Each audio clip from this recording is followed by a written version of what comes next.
Okay, so today we'll start from where we left off in the previous session, integration, and we were discussing few forms. जहाँ पे मैंने 6 forms already discuss कर दिया था. So now we have a question which is obviously among these forms. So question देख के we need to identify कि ये किस forms है. तो जहाँ तक मेरे को दिख रहा है ये कैसा है?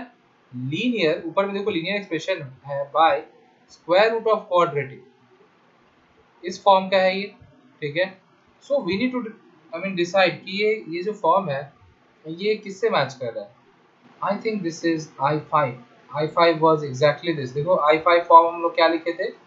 इंटीग्रेशन px प्लस q मतलब linear by square root of ax square plus bx plus c.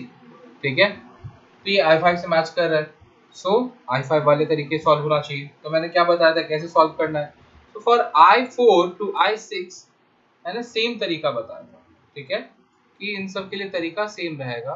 और वो तरीका क्या होगा, वो स्टेप क्या होगा, वो ये होगा कि आप लीनियर जो है this is equals to linear मतलब ऊपर में जो भी है यहाँ पे. ओके dx ही नहीं लिखा, बताओ यार. m times ddx of quadratic. Quadratic यहाँ पे क्या है 2x square plus x minus 1 plus n कर दो. And then you need to evaluate the value of m and n. I'm erasing this. And then you need to evaluate the value of m and n from this expression. Okay, so let's do that. 1 minus x is equals to क्या आएगा देखो, m multiply 2, इसका differentiation करोगे तो it will be 4x plus 1. So from here we can say that देखो x का coefficient क्या आएगा 4m, क्योंकि m दोनों मल्टीप्लाई हो जाएगा. So we can say that 4m is equals to minus 1 because left side में x का कोएफिशिएंट क्या है, देखो लेफ्ट साइड में x का कोएफिशिएंट क्या है -1 है ना. So we can say that 4m is equals to -1 और m is equals to -1/4. मतलब कोएफिशिएंट को इक्वेट कर देना है. राइट साइड में जो x के साथ मल्टीप्लाई हो रहा है that is equals to left side में x के साथ जो मल्टीप्लाई हो रहा है वो. And then accordingly get it. Similarly देखो यहाँ कांस्टेंट क्या है 1 और राइट साइड में कांस्टेंट क्या होगा m मल्टीप्लाई टू 1 मतलब कि ये m इसके बदले m आ जाएगा plus n. So m plus n is constant in right side. तो बोल सकते हैं कि m plus n is equals to 1. ठीक है. सो m का वैल्यू मिल ही गया है. सो n विल बी, वो m का वैल्यू माइनस है ना तो उधर जाकर प्लस हो जाएगा. 1 प्लस 1/4 मीन्स 5/4. तो m और n मिल गया. अब जैसे I4 वाला क्वेश्चन जो सॉल्व किए थे उसमें जो काम किए थे वही काम यहाँ भी करेंगे. ऊपर का जो लीनियर है उसको इन सब के टर्म्स हम लोग एक्सप्रेस कर देंगे. ठीक है. So let's do that. So our question will be converted as, now I will become, ऊपर में क्या लिखेंगे -1/4 मल्टीप्लाई टू जो भी उसका डिफरेंशिएशन है. क्या है differentiation 4x plus 1 okay plus 5/4 whole divided by root over of 2x square plus x minus 1. ठीक है. Now I'll break it into two parts. The first part will be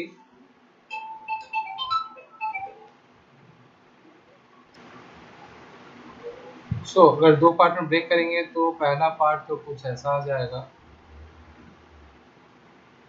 4x plus 1 by square root of जो भी इधर लिखा हुआ है 2x square plus x minus 1 plus 5/4 times dx by square root of 2x square plus x minus 1. Now see this is basically matching with I2.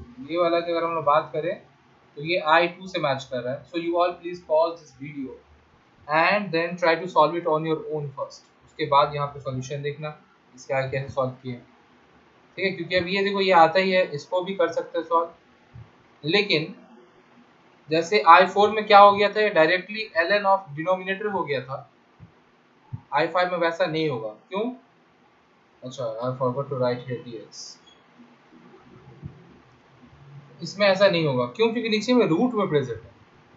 तो देखो यहाँ पे क्या करना होगा, यहाँ पे इसको सॉल्व करने के लिए we will have to use substitution. तो हम लोग एक काम करते हैं, इसको नाम देते हैं कुछ अलग नाम दे दो I1 अब यहाँ पे I1 मतलब ये मत समझ लेना कि it is matching with I1 form, no.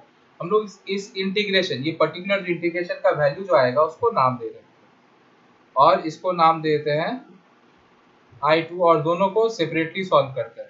ठीक है, एक ऑप्शन अपने पास ये है, नहीं तो फिर बार बार लिखना पड़ेगा ना, तो इन दोनों को सेपरेटली सॉल्व कर लेते हैं I1 I2 को, और लास्ट में क्या लिखेंगे, इन दोनों का सॉल्व करके जो वैल्यू आएगा वो वैल्यू यहाँ पे बैठा देंगे। So let us solve I1 first. But again I am telling this I1 is not that I1 form which we studied. कि I1 form ये तुम लोग you will be like ये I1 form से तो मैच नहीं कर रहा, then why are you writing it as I1? I am not saying this is I1 means it is I1 form. I am saying कि इसको हम लोग नाम दे दिए so that easily solve कर पाएंगे, इसको मतलब इतना लिखना नहीं पड़ेगा। So I1 कुछ ऐसा है, -1/4 भी नहीं लिखे, ठीक है, we have not included -1/4 here, वो बाद में डायरेक्ट कांस्टेंट को मल्टीप्लाई कर देंगे।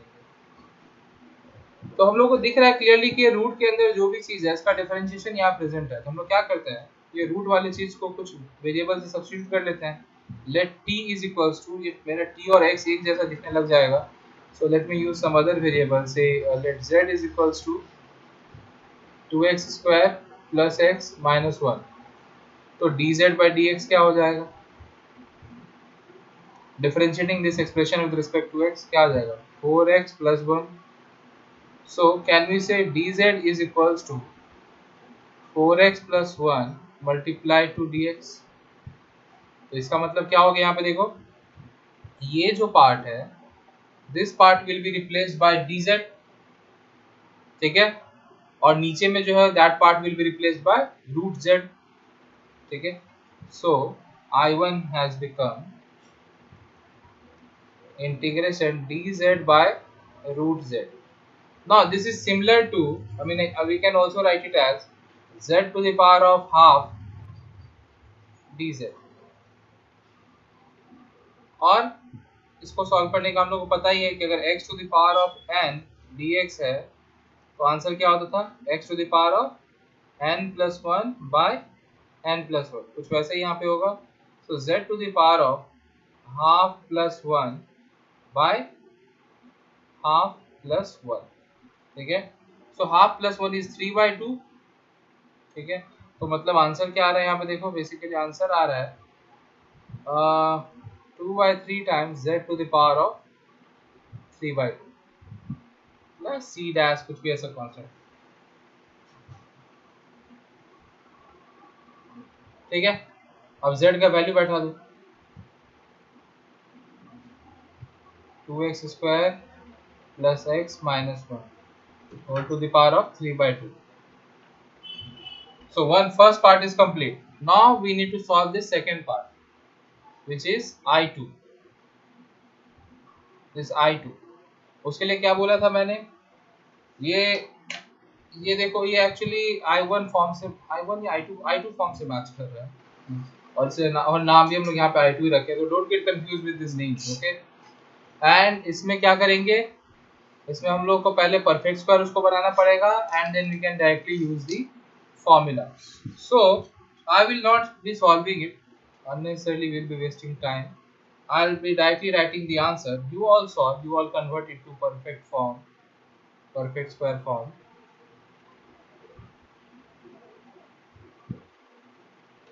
and then solve it. Okay, I made a mistake here.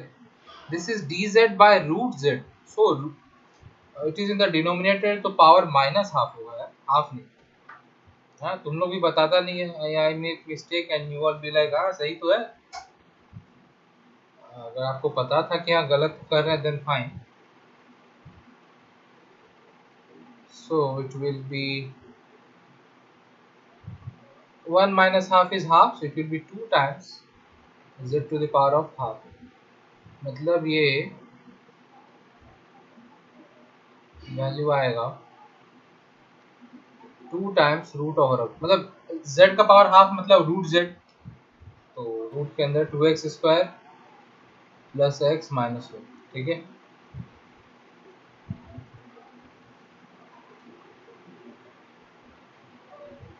now finish up this. तो कुछ ऐसा आएगा ये परफेक्ट स्क्वायर में, देखो ना it is converted to perfect square, और फिर डायरेक्टली हम लोग इसका आंसर बोल सकते हैं एल एन एक्स वो स्पेशल फॉर्मूला से मैच कर रही है plus root over of X plus A.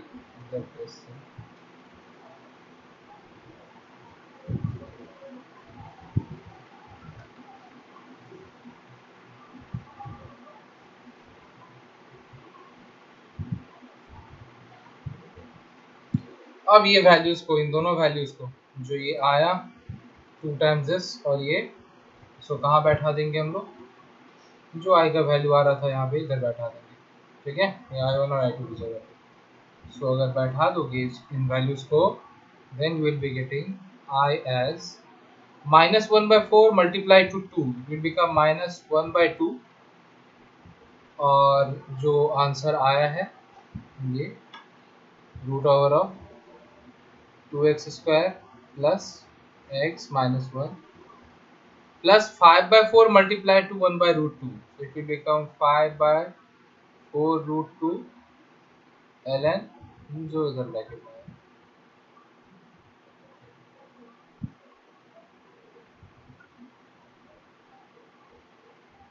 So this is the final answer. If your answer is matching with this, सही है, वरना चेक करो वापस कुछ गलती की हो।